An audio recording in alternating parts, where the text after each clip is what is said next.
মোহতারাম হাজিরিন, একটা সভা করতে অনেক পরিশ্রম হয়, অনেক ত্যাগ স্বীকার করে মাহফিলগুলো করা হয়। আমাদের মধ্যে যদি পরিবর্তন না আসে তাইলে এই মাহফিলের কোনো লাভ নেই। পরিবর্তন কিভাবে আসবে?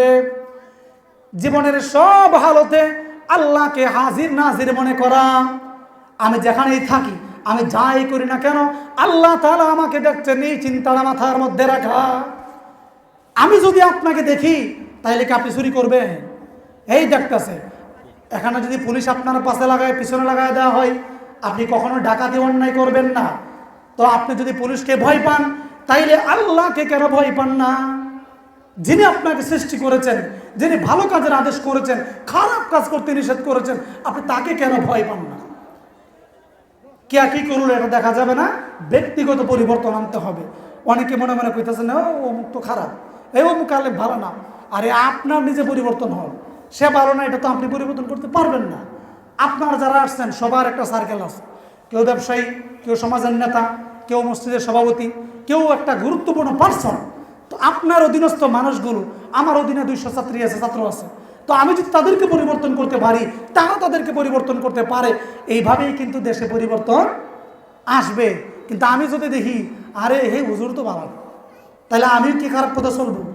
আমি যদি দেখি এই যে অমুক লোক তো ভালো না, তাহলে কি পরিবর্তন আসবে? আসবে না। তাহলে পরিবর্তনের সূত্র কি?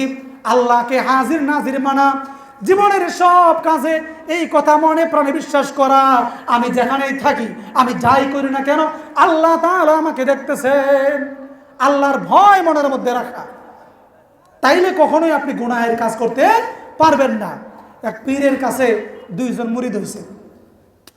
একজন কিছুদিন থাকার পরেই তার খেলাফত দিয়ে দিছে, মানে মুর্শিদ খেলাফত দিয়ে দেয় না, যে তুমি আগামীকাল থেকে মুরিদ করতে পারবা। আর একজন 10-12 বছর যাবৎ থাকে, তাকে খেলাফত দিল না।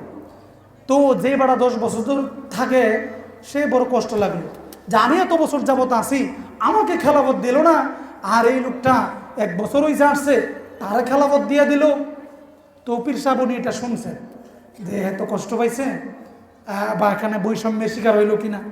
হ্যাঁ, বৈষম্য শব্দ তো আমরা খুবই চিনি জানি, মানে একজনের সাথে আরেকজনের হক পরিবর্তন করা, কম বেশি করা।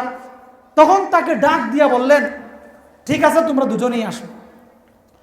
পীর সাহেব দুজনের হাতে 2টা কবুতর দিলেন, 2টা ব্লেড দিলেন, দুজনকে বলে দিলেন, এই 2টা কবুতর এমন জায়গা থেকে জবাই করে নিয়ে আসো যেখানে কেউ দেখবে না, নির্জন অন্ধকার জায়গা থেকে জবাই করে নিয়ে আসো। শর্ত কি দিছে? যে কেউ দেখবে না। 2 জন লোক গেল। যে লোকটা 10 বছর যাবত আছে, ওই লোক কবুতর জবাই করে নিয়ে সাথে সাথে হুজুরের কাছে হাজির। হুজুর, আমি কবুতর জবাই করে নিয়ে আসছে, আমার কবুতর জবাই করা কেউ দেখে নাই। এবার যে লোকটা 1 বছর যাবত ছিল, ওই লোকটা জীবিত কবুতর আর ব্লেড নিয়ে পীর সাহেবের কাছে হাজির। তখন তাকে জিজ্ঞেস করলেন, তুমি কেন জবাই করলে? 10 বছর যাবত থাকা ব্যক্তিরা বলতেছেন, আমি এমন জায়গায় জবাই করেছি কেউ দেখে নাই। আর যে লোকটা জীবিত কবুতর নিয়ে আসছে, সে বলতেছে, আপনি শর্ত দিয়েছিলেন এমন জায়গা থেকে জবাই করতে হবে যেখানে কেউ না দেখে। কিন্তু আল্লাহর আসমানের নিচে, জমিনের উপরে আমি এমন কোনো জায়গা পাই নাই যেখানে কেউ না কেউ দেখে। সুবহানাল্লাহ। এই আল্লাহ দেখে কিনা বলেন? আল্লাহু আকবার। আল্লাহ দেখে। এই পীর সাহেব তখন তাকে দুজনকে বললেন, দেখো, কেন আমি তাকে আগেই ইজাজত দিলাম, খেলাফত দিলাম, আর তোমাকে কেন দিলাম না? তোমাকে দিলাম না এই কারণে তোমার ভিতরে আরো পরিবর্তন আনতে হবে। কিন্তু এই লোকটা 1 বছরের মধ্যেই কিন্তু আগে থেকে আমল করে তার ভিতরে পরিবর্তন নিয়ে আসছে। এই জন্য আমি তাকে খেলাফত দিয়ে দিছি, ইজাজত দিয়ে দিছি। তার মানে হচ্ছে কি, এমন জায়গা থেকে জবাই, এমন জায়গা থেকে শর্ত সে রেখেছে যে কেউ যেন না দেখে। এবার বলুন, আমরা যে শীতের রাতে, এই কনকনে শীতের রাতে কম্বল আর লেপ তুষক ফেলে এখানে চলে আসছি, আল্লাহ দেখতেছে কি দেখতেছে না? এখানে যা শুনতেছি, যা আলোচনা হচ্ছে, সব কিছু হাদিসের ভাষায় রেকর্ড হচ্ছে। সব কিছু রেকর্ড করেন কে? আল্লাহ। বিশ্বাস হয় না? হ্যাঁ, বিশ্বাস হবে, বিশ্বাস হবে। আমরা যে এখানে বসে আছি স্যাটেলাইটের মাধ্যমে সরকার চাইলে আমাদেরকে দেখতে পারে, আমেরিকা চাইলে দেখতে পারে, যুক্তরাষ্ট্র চাইলে দেখতে পারে, জাপান, কানাডা, আমাদের পার্শ্ববর্তী রাষ্ট্র ইন্ডিয়া চাইলেও দেখতে পারে। এটা বিশ্বাস হয়? এটা বিশ্বাস হয় না? এই গোয়েন্দা তত্ত্বের মাধ্যমে, রাডারের মাধ্যমে, ইন্টারনেটের মাধ্যমে, গুগল ম্যাপের মাধ্যমে দুনিয়ার কে কোথায় আছে, মোসাদ ইসরায়েলের গোয়েন্দা সংস্থা পুরো বিশ্বের খবর রাখে।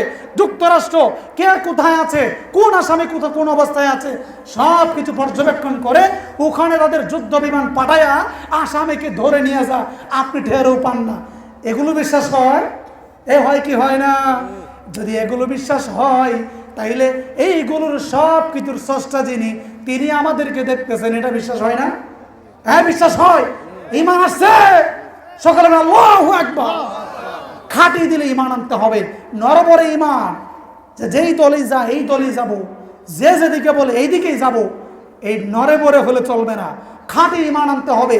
কখনো যদি কোনো ভণ্ড, বেদাতি, কাফের, মুশরিক আর বেঈমানদের খপ্পরে পড়ে, তাহলে যেন ঈমান নিয়ে বাঁচা যায়। ঈমান নিয়ে অনেক কলিগ থাকবে, বন্ধু থাকবে, অনেক মতাদর্শ থাকবে, যারা বলবে এটা ভালো না, ওইটা ভালো না, ওইটা ভালো, আল্লাহ বলতে কিছু নাই, নবী রাসূল কিছু নাই, হুজুরদের কথা বলতে এগুলো সব মিথ্যা। এইরকম কলিগ, বন্ধু বান্ধব থাকতে পারে। যদি আপনার ঈমান নরবরে হয়, তখন কিন্তু আপনি ঢেউয়ের সাথে সেখানে চলে যাবে।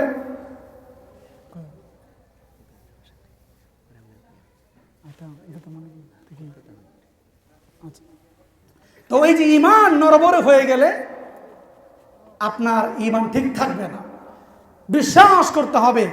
অনেক মানুষ আছে মেরাজকে বিশ্বাস করে না, যে মেরাজ কেমনে হইল, এক রাতের মধ্যে নবীজি কিভাবে বাইতুল মুকাদ্দাসে গেল, ওখান থেকে আবার নবীদের সাথে সাক্ষাৎ করলো, প্রথম আসমানে গেল, দ্বিতীয় আসমানে গেল, তৃতীয় আসমানে গেল, চতুর্থ আসমানে গেল, পঞ্চম আসমানে গেল, সপ্তম আসমানে গেল, এরপরে আল্লাহর সব নবীদের সাথে সাক্ষাৎ করলো, জান্নাত দেখলো, জাহান্নাম দেখলো, আবার রাতের মধ্যেই কিভাবে মক্কায় চলে আসলো। অনেক মানুষ আছে এগুলো বিশ্বাস করতে চাই না। তো আমরা রকেটের নাম শুনছি, হ্যাঁ, ঘন্টায় কত হাজার মাইল চলে, সঠিক সংখ্যাটা মনে নাই, বললাম না। এইরকম বিমান দিয়ে 6 ঘন্টায় সৌদি আরব যাওয়া যায়, 18 ঘন্টায়, 10 ঘন্টায় আমেরিকা চলে যাওয়া যায়। তাই এগুলো কিভাবে হয়? শূন্যে ভেসে একজন মানুষ চোখের সামনে সকালে বলে আমি এয়ারপোর্ট, আবার বিকালে বলে এখন আমি নিউ ইয়র্কে। এটা কিভাবে সম্ভব?